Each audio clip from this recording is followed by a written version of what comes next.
In the movies, you see someone get shot or put a gun to their head and splatter the wall behind them.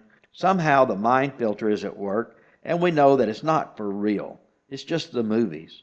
The filter does not work if you're standing in a room with a distinct smell of blood and gunpowder, and you see a .357 Magnum handgun lying in the relaxed grip of a lady's hand, her body laid back on the bed with her face and scalp spread out like a rubber mask, her eye sockets hollow, looking up to the ceiling where fractured bits of skull stick out at various angles, and lumps of gray matter splattered about the room, the same gray matter that once carried her thoughts. I had met this lady before, and I knew her respectable family. In another time and place, she was a real lady, a really nice person. You try to compartmentalize this part of your job, putting those scenes and circumstances in a box to be stored away in your mind. But seeing things like this will affect other parts of your life. Movies that show death scenes or murders, for example, come across markedly different to me than they do to other people. Actually, dead people are pretty easy to get along with. They don't complain or argue. They don't ask the same question over and over, struggling to get the answer they want. Once a dead person is found, you usually know where they are and where they're going. Also, coroners, like the undertakers, bury their mistakes. Some think inquests should be done by doctors or medical examiners who are forensic pathologists. An inquest, however, is more than a medical operation or an evaluation that someone is dead. The Justice of the Peace makes a ruling about the cause of death based on information acquired from multiple sources and has the power to order autopsies and tests as well as to review information from forensic pathologists and doctors. The judge may also seek evidence from additional outside sources, which may include law enforcement officers trained in accidents and homicides, investigations by police detectives, and testimony and witnesses from people at the scene or even expert witnesses. Where the body or body parts lie determines the site of jurisdiction. If someone is killed in Winona, Minnesota, but found in Winona, Texas, the inquest will be in Justice Court Precinct 4, Smith County. Smith County is blessed with 2 hospitals with level 3 trauma centers and another hospital with an emergency room. Patients come by ambulance and helicopter from all over East Texas, and not all survive. Bodies are left with little or no information, sometimes without even a name. Often a call from the hospital will turn into a sleepless night with the judge tracking down the who, what, when, where, and why of a particular death. Part of an inquest is working closely with nurses and medical personnel, law enforcement, dispatchers, and the family. At times information is limited, and the window for ordering an autopsy is critical. Although the Justice of the Peace can exhume a body, valuable evidence can be destroyed when the body is embalmed or as it lies in the ground. How to determine someone is dead. The telephone of the Justice of the Peace rings 24 hours a day. Calls come in from dispatchers, private citizens, residential and cell phones, hospitals, firefighters, and police officers, all with the observation that someone is dead. My policy is, if the victim's not dead when I'm called, he will be by the time I get there. That means if someone has not taken a breath in 15 minutes to an hour, they probably have left the building. While I was attending mandatory justice court training, an older lady called me aside. This petite lady in her 70s recently had been appointed Justice of the Peace by the Commissioner's Court. They probably had the attitude that she was wise with age and would work cheaply. It used to be a common practice to appoint the widow of a local elected official to the unexpired term. This woman asked me if something her county judge had told her was correct. "This is how you determine if someone is dead," she said. "Clear the room or area where the body is. While you're all alone, take a ballpoint pen, slowly touch the ballpoint to the white of the eye.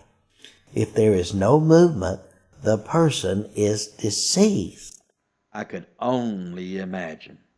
That's not the way I explained to the new Justice Court judge.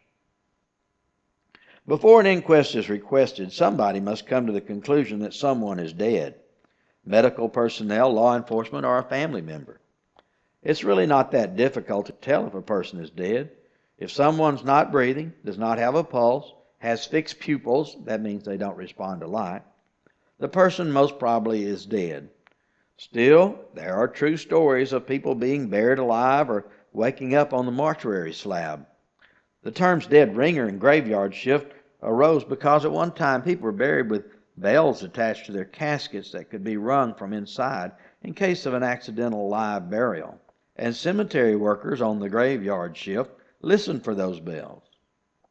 Twice I've arrived to do an inquest only to see the not dead yet roll by on a gurney headed for a helicopter that will fly them to the emergency room.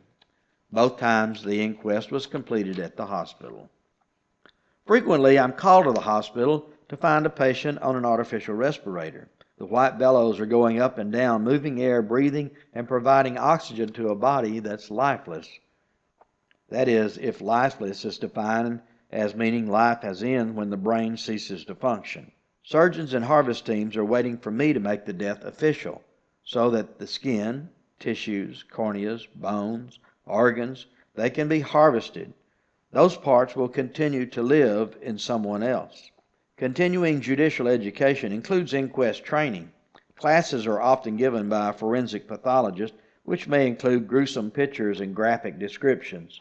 These are often displayed just before lunch. When people who do inquests get together to eat, the table conversation usually is not about the weather.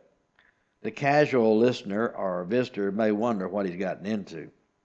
Several times I've caught myself in the middle of a story and noticed that someone definitely was not enjoying the conversation. We tell our stories like old war veterans, maggots and all. One story was told by the late Judge Hicks, my mentor and friend. She stepped up on the porch of a house containing a decomposing body. She walked up to the open door, sniffed a couple of times, and announced, "Yep, he's dead. Send me the paperwork."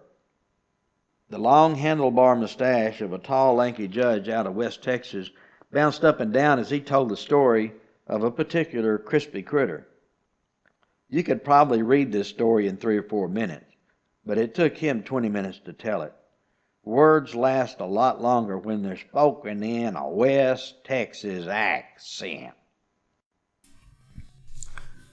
It was an automobile accident on the interstate, the judge began.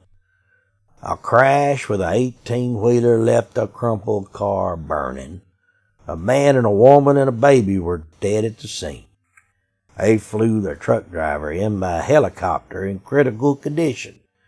You see, out there in West Texas, most of your travels lead to the middle of nowhere. If you depended on an ambulance to get to the hospital, you'd probably die of old age before you got there.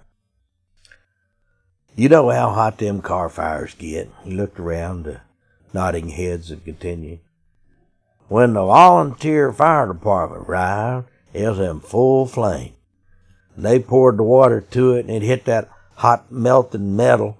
The steam and smoke looked like a nuclear explosion. While I was heading that way, I could see a mushroom cloud of smoke. I was dreading this one. They told me about the baby in the back seat. I hate doing them kids, especially babies. He gave us a moment to reflect. The firemen was all decked out in their bunker gear. They already quenched the fire, but it's still hot. I looked in what was left of the car, on charred black springs, and it used to be the back seat. This little thing, black, shriveled, charred beyond human existence, much less recognition. No arms or legs, just a charred little stump-like figure. There's one little spot oozing red and kind of pudging out, draining. It's the quietest I ever seen that bunch of firemen. "Okay, call a funeral home, get 'em out here," I said, trying to act like I was under control. The firemen figured the best way to get the baby out was for several of them to get their hands under him or her, or gently lift the body up. Then they'd carry it out and gently lay it on a bed sheet. I thought that was a pretty good plan and got myself out of the way. The jaws of life started to work. Jaws of life are like a hydraulic pair of scissors. They ripped off one back door, then they ripped off the other back door, then they ripped off the front door, then they went around and peeled off the top of that car like opening a can of sardines. Them firemen love them jaws of life. Next they came out with them fancy latex gloves. Them gloves like you see on hospitals at TV shows. Now the car cooled down, but the poor little thing inside was still hot. They carefully picked it up and took it out of the car. 4 firemen supported that little body with 8 hands. Now them latex gloves, they might be good for keeping your hands clean, but they ain't no good for protection from the heat. The hands got hot. About halfway to the landing point, the hands began to shake. And then it happened. Some say it exploded in midair, and others say it hit the ground. Some saw nothing but red. Watermelon seeds went everywhere. He jeered, laughing, slapping an knee. It was a damn burnt watermelon. We joined together in his laughter, partly because of the way he told the story, and partly because most of us have seen the zeal of volunteer firefighters, and partly because so few inquest stories have a happy ending. You might think it impossible to mistake a watermelon for a person, but you probably never have seen a crispy critter. I've seen several. One was a professional football player for the Miami Dolphins. He literally flew his Mercedes through downtown Winona, breaking several electric poles and signs, and landed on the regular gas pump at Dad's station. He burned up then and there. Now, while I was writing this, I had to stop typing and get up from my chair, and I walked out the front door of my office, then over to the station next door, and counting the steps, then I multiplied the steps by 3. It happened 140 feet from my desk, where I am now writing.